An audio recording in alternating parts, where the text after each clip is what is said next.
episode, we will be talking about the perfect resume. If you like what you hear and want to learn more, check out our website, morningswithmattp.com.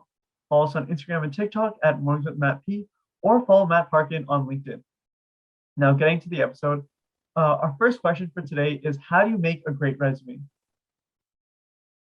I think when you're looking at resumes, you really want to think about how you can help yourself stand out. So you want to be showing the impact you've made, because if you worked at a grocery store and somebody else applying for the same job also worked at a grocery store, if you're putting that you stocked shelves and handled cash and helped customers, so is the other person, right? If I can only hire one of you, what's going to make you over your colleague? And so that's the kind of mindset that you have to have when you're writing your resume.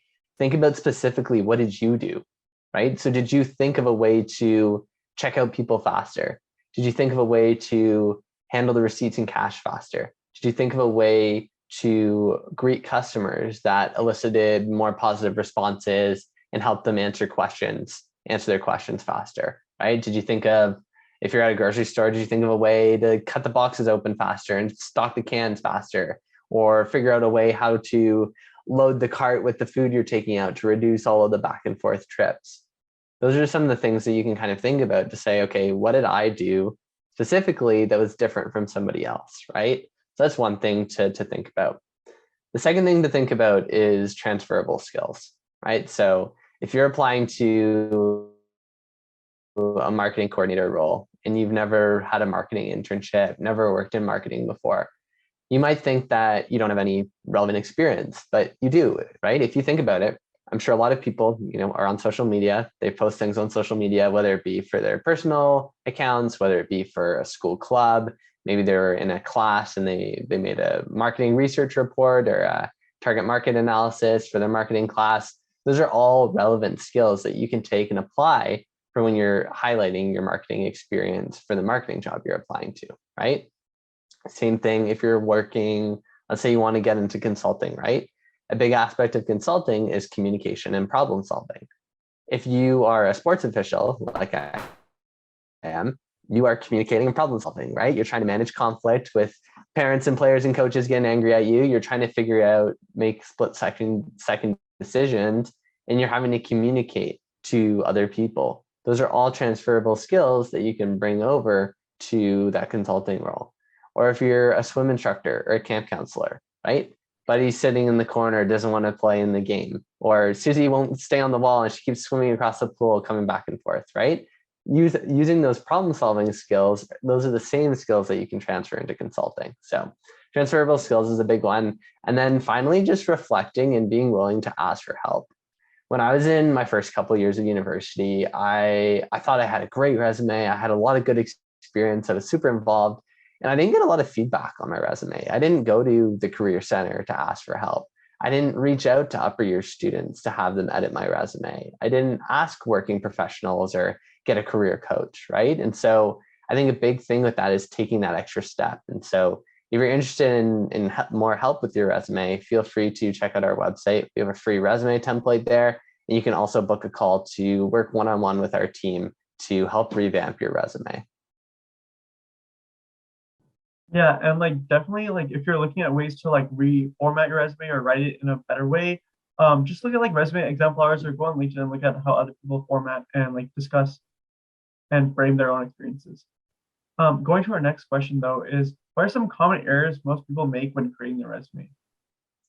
Yeah, so there's three things that kind of come top of mind. I recently filmed a TikTok video of some things not to do on your resume after I reviewed 160 applications. So go check out our TikTok for that to get a little bit more in depth. But to give a high level overview, one would be kind of like I mentioned earlier about someone saying that they handled cash, greeted customers, basically copying and pasting job descriptions. I see that a lot too, where people have 2, 3, 4 words in a line. You want to make sure that you're having a full 1 or 2 line bullet under those experiences. Second thing would be, sometimes people have 2-column resumes. You want to make sure that your resume is 1 column, because a lot of applicant tracking systems read left to right. And so if you have 2 columns, it's going to read the first part of the left column and then the first part of the right column. even though our eyes know to read top to bottom on the left column before going to the right column, the applicant tracking system can't make that differentiation. So make sure your resume is one column. And then finally, make sure you're utilizing your space well. So I've seen people that, will submit a 3 or a 4-page resume, and some of the pages have, 4 lines of spacing in between each experience. Someone has 18 size font for one of the names of their schools. Like, those are little things that you can adjust to make sure that you're optimizing your space correctly, right? Removing some of the space before and after your lines, bringing everything down to 11-point font, having your lines that are in between each of your text lines decrease the font size of those blank lines to like 4 or 5 to help you bring everything together. Get rid of the header and footer. Like, all those things to help you better optimize your space are a couple things to keep in mind when you're writing your resume. Yeah, and like just like further touch on like the two columns aspect of what you said. Like, I know a lot of people, especially my age, are like really into like using Figma to like design their resumes, and they make it very aesthetic with like lots of space and like more than one column. So would you advise people to generally stray away from those and maybe just stick to like more like word based templates and stuff? Yeah, the thing with the resume is it's not going to get seen for more than a couple seconds, right? Yeah. So it's not from a time perspective, it's not really worth the time to put in all of the design aspects to make it look pretty.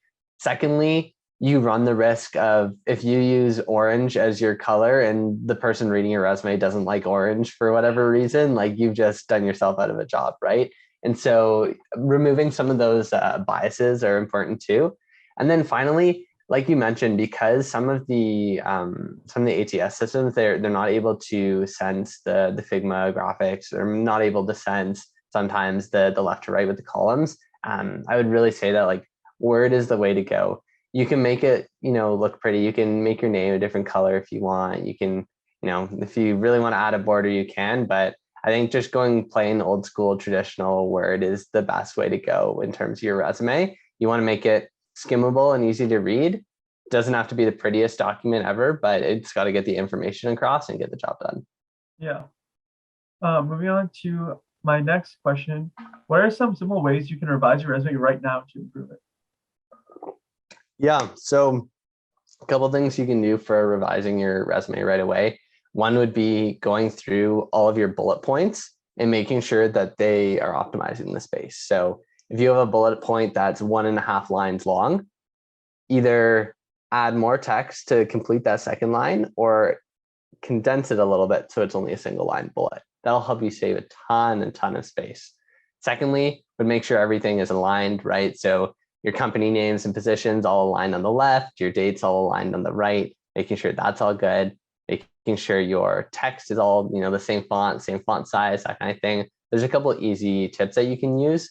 And then finally, making sure that you're throwing numbers in there. So trying to have one number at least in each of your bullet points. So whether that's a number in terms of a result, so saying, hey, I implemented this marketing strategy and increased our attendance at events from 50 to 100, or improved our social media following by 150, or I cut costs by 10%, whatever the case may be. Those can all be estimated, because I know a lot of times when you're in lower level roles, you're not going to have access to the full information. So you can say hundreds or thousands instead of an exact number. And then if you don't have numbers in terms of the exact outcome, you can include numbers in the context of the situation, right? So if you are organizing club meetings, right? Tell us how many meetings you're organizing. Tell us how many people are attending those meetings. Give a bit of context into the scope of it, because if you're managing a team of 2 versus a team of 20, that's a huge difference in terms of the impact and what you're doing. So quantifying the context when you're unable to quantify the result is also really important for adding those numbers to your resume. And like in regards to like adding numbers, would you say like, especially if like the roles you're doing are a bit more like smaller levels, such as like maybe having team meetings, but like maybe the entire team is like 4 or 5 people, would you still suggest adding in those numbers, or do you think, especially when you're applying to larger, more corporate roles, like adding numbers such as those that are more smaller would just hurt your chances of getting a role rather than just leaving it more ambiguous? Yeah, so I think it depends. If you're talking about fundraising, for example, and you fundraise $34, like, no, don't put that in there. But if you got a couple hundred or a couple thousand, like, put that in there, right? That's helpful. And then to your question about the team, I do think it's helpful to quantify, even if it is a smaller, team of 4, because that shows them that you're not lying, right? If you're just saying, oh, I communicated with people to improve operations, like that's so fluffy. But if you're saying, I collaborated with a team of 3, stakeholders internally to reduce operational inefficiencies by 10%, to get customers their coffees faster at Starbucks, for example, right? Like, that's a tangible impact that you're having, even though the numbers are small and not that impressive. Like, shaving 30 seconds off of making a coffee isn't that impressive in the grand scheme of things. When you think about it, like, if it takes normally 4 or 5 minutes and you're able to do that in 3.5, 4.5 minutes, that's a pretty big percentage in terms of the time savings. Yeah, definitely. And generally, we already kind of like mentioned this before, but do you believe like aesthetic play any role in a resume, or just like having a plain black and white resume is just like the best one to go with? Yeah, I would say definitely stick with the kind of traditional. You can add a little bit of color in if you like. I think bolding and italicizing is really helpful. So not only on the resume, but also the cover letter too. Being able to add in some bolding and italicizing can help people catch their eyes. Hyperlinking too. So if you're talking about you executing a marketing campaign or designing a website, link that website, right? If you're talking about an award that you won and there's a newspaper article talking about it, link that article, right? That helps add credibility. And most of the time, like, when I review resumes, if I see something linked, I'm clicking on that link, right? Like, even if it takes a couple extra seconds, I want to click that and I want to see where it leads. Same thing with your LinkedIn, right? If you have your LinkedIn linked on your resume, I'm clicking that and looking at it. And that's going to give you extra seconds with my eyes on you. It's going to let me learn more about you. I'm going to see all the comments that you're leaving, all the posts that you're making, and you're going to get a lot more eyesight and favorability from me. So definitely make sure you're adding links to your resume when possible. Yeah, sounds good. And finally, my last question is, how do you make a good resume when you're a student without much experience? Yeah, so the big thing is highlighting transferable skills, right? So if you're communicating, solving problems, researching, analyzing data, you're doing all of that in your class projects, right? So I've worked with some clients in the past where they didn't have time to join clubs and volunteer because they were working at a job 20 hours a week to help pay the bills, right? And they only have 4 or 5 bullets to write about that one job. And here's half a page of an empty resume, right? So that's when you can add class projects in there to help fill up that resume. So if you're designing something in AutoCAD in an engineering course, or if you're designing graphics or building slide decks or doing market research or analyzing financial statements, those are all skills that you can include on your resume as a school project to show people that you're actually learning those skills. And yes, it doesn't differentiate yourself as much from some of your peers who are also doing those, but at least it's something to show that employer that they know that you understand the role, to know that these are transferable skills and that it'll be helpful for you.